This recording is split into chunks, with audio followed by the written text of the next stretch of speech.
ಜಿಲ್ಲೆಯಲ್ಲಿ ಸಂಪೂರ್ಣವಾಗಿ ಮಳೆ ಆವರಿಸಿಕೊಂಡಿದ್ದು ಕೆರೆ ನದಿಗಳೆಲ್ಲ ತುಂಬಿ ಹರಿಯುತ್ತಿವೆ. ಇತ್ತ ರೈತರ ಮುಖದಲ್ಲಿ ಕಳೆದ ವರ್ಷ ಬರಗಾಲಕ್ಕೆ ಸಿಕ್ಕು ಸಂಕಷ್ಟ ಎದುರಿಸುತ್ತಿದ್ದ ರೈತರು ಸರಿಯಾದ ಸಮಯಕ್ಕೆ ಸರಿಯಾದ ಮಳೆಯಾದದ್ದರಿಂದ ಸಂತಸದಲ್ಲಿದ್ದಾರೆ.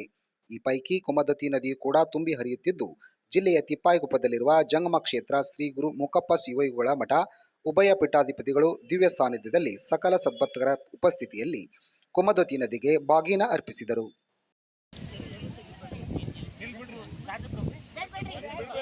ಬಿಡ್ರಿ ಬಿಡ್ರಿ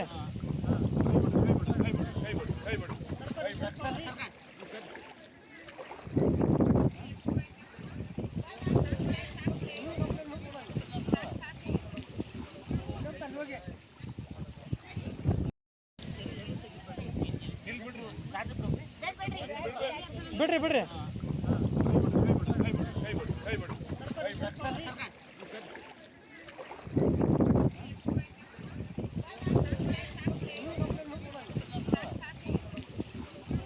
ಹೋಗಿ